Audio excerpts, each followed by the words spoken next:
अस्सलामुअलैकुम guys, welcome back to my YouTube channel होरी हांडी रोटी व्लॉग्स। उम्मीद करते हैं कि आप सब लोग ठीक होंगे। आपकी दुआओं से अल्हम्दुलिल्लाह हम सब भी एकदम ठीक हैं।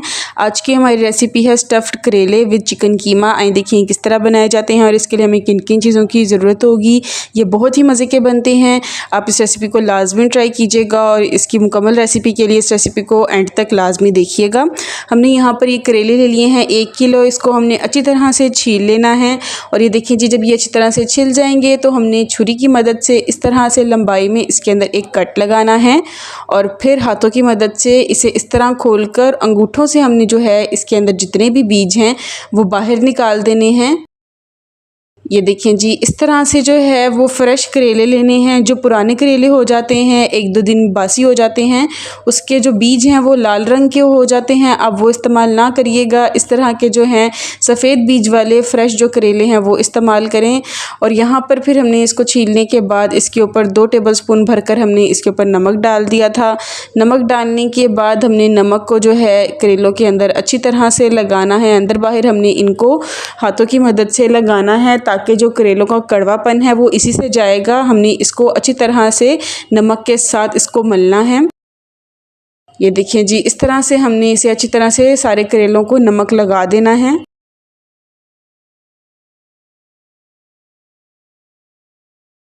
ये देखिए हाथों की मदद से अंदर भी लगा रहे हैं नमक ताकि इसकी जो कड़वाहट है वो अच्छी तरह से ख़त्म हो जाए।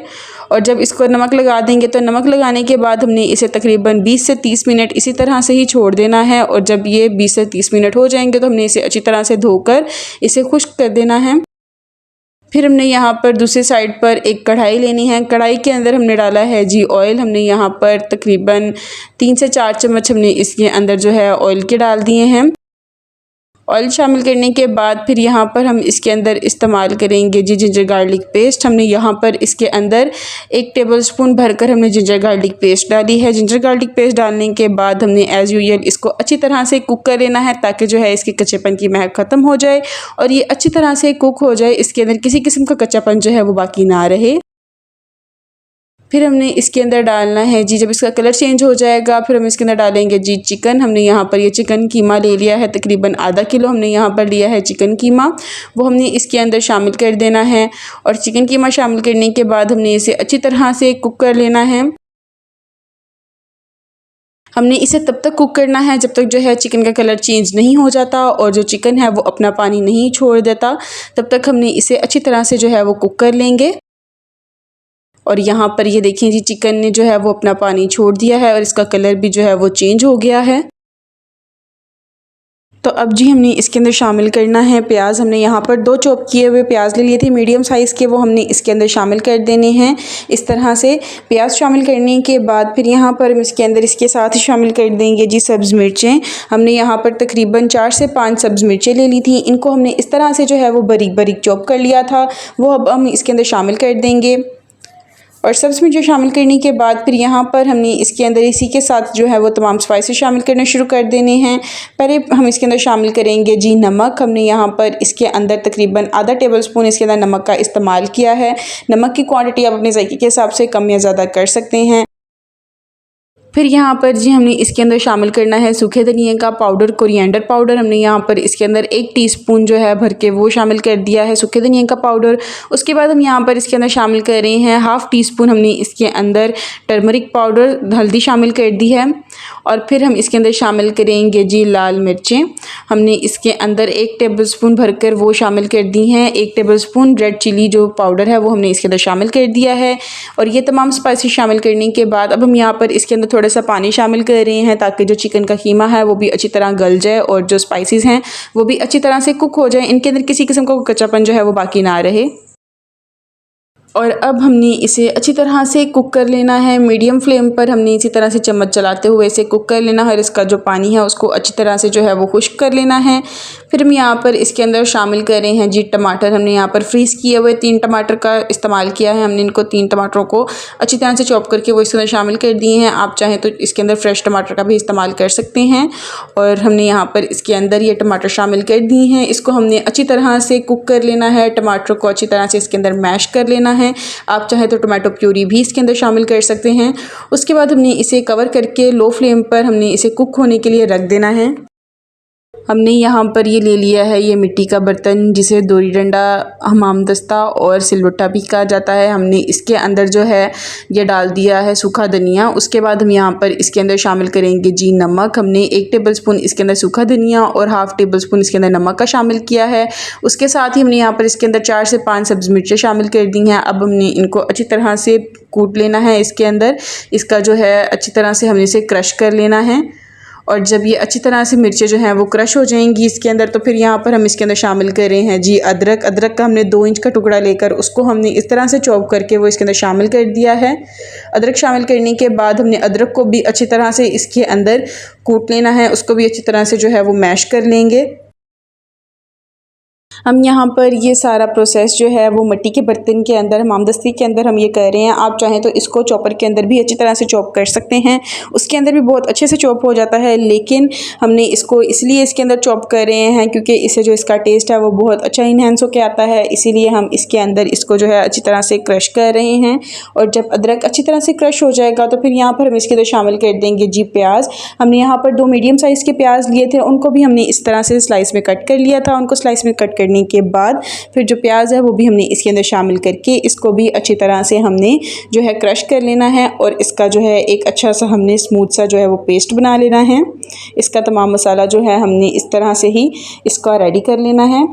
यहाँ पर अब हमने इसके अंदर शामिल किया है जी 1 टीस्पून हल्दी शामिल की है। इससे बहुत अच्छा टेस्ट भी आ जाएगा और बहुत अच्छा सा एक कलर भी आ जाएगा इसके अंदर।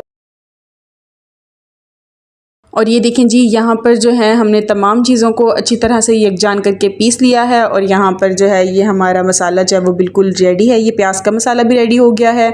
और यहाँ पर जो चिकन है वो भी अच्छी तरह से कुक हो गया था। उसको भी हमने एक प्लेट के अंदर डालकर ठंडा होने के लिए रख दिया था। तो यहाँ पर हमारा चिकन भी रेडी है। हमने करेलों को भी अच्छी तरह से धोकर इनको खुश्क कर लिया था। और फिर अब हम इसके अंदर शामिल करेंगे जी स्टफ़िंग। इसके अंदर भरना शुरू कर देंगे चिकन की, जो हमने रेडी करके रखी हुई थी। चिकन की स्टफ़िंग को भी हमने ठंडा करके इसके अंदर स्टफ़ करना शुरू करना है। हमने यहाँ पर इसके अंदर जो है इस तरह से तमाम करेलों के अंदर स्टफ़िंग कर देनी है। और यहाँ पर कीमे की स्टफ़िंग करने के बाद जो तमाम करेले हैं वो बिल्कुल रेडी है। करेलों के अंदर स्टफ़िंग करने के बाद अब हम यहाँ पर इसके नेक्स्ट स्टेप की तरफ जाएंगे, इसकी सिलाई की तरफ। जी हाँ, हमने अब इसको यहाँ पर जो है अच्छी तरह से स्टिच कर लेना है सुई धागे की मदद से। यहाँ पर हमने सुई धागे की मदद से इसके एक कोने से शुरू करना है और दूसरे कोने तक हमने इस तरह से ही इसको सुई की मदद से लपेटते हुए हमने जो है इसको सारा स्टिच कर लेना है। ये देखें जी, इस तरह से हमने इसे अच्छी तरह से सी लेना है। इससे जो है वो स्टफ़िंग भी बाहर नहीं आएगी। जो करेला है वो कुकिंग के टाइम खुलेगा नहीं। और जब आप खाने लगेंगे इसे तो आप एक एज से बस धागा खींचेंगे और जो सारा धागा है वो करेले के ऊपर से निकल जाएगा। फिर हमने यहाँ पर ले ली है जी एक कढ़ाई। कढ़ाई के अंदर जो हमने मसाला प्याज का रेडी करके रखा हुआ था वो हमने इसके अंदर शामिल कर देना है। ये देखें जी, सारा मसाला पहले हमने अच्छी तरह से नीचे फैला कर रख देना है। और मसाला रखने के बाद फिर यहाँ पर हम इसके अंदर शामिल करेंगे जी थोड़ा सा पानी। ये देखें जी, यहाँ पर हमने इसके अंदर शामिल किया है तकरीबन आधे गिलास के करीब हमने इसके अंदर जो है वो पानी शामिल कर दिया है। पानी शामिल करने के बाद फिर यहाँ पर हम इसके अंदर शामिल करेंगे जी सारे स्टफ़ किए हुए करेले। हम इसके अंदर रखना शुरू करेंगे। हमने पहले इसे अच्छी तरह से एक दफ़ा मिक्स कर लिया है ताकि पानी के अंदर जो मसाला है वो थोड़ा रनी हो जाए और ये अच्छी तरह से जो है यकजान हो जाए। फिर यहाँ पर हमने इसके अंदर ये देखें जो बाकी कीमा हमारे पास बच गया था, आप चाहें तो इस तरह से इसके अंदर आलू भी स्टफ़ करके रख सकते हैं। इनके अंदर भी बहुत अच्छा टेस्ट आता है। हमने आलू के अंदर जो है हमने आलू को लंबाई के अंदर 2 कट लगाए थे और कट लगाने के बाद हमने इसी के अंदर कीमे की स्टफ़िंग कर दी थी।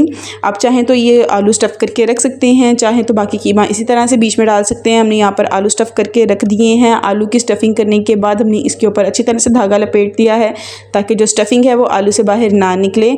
और हमने जो आलू हैं वो भी इसके अंदर डाल दिए हैं। इससे भी बहुत अच्छा टेस्ट आ जाता है इसके अंदर।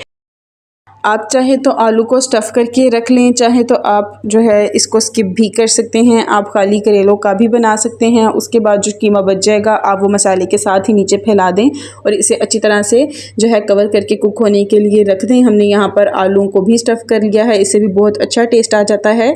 अब हमने यहाँ पर इसे कवर करके कुक होने के लिए रख देना है। बिल्कुल लो फ्लेम पर अब हम इसे कुक करेंगे।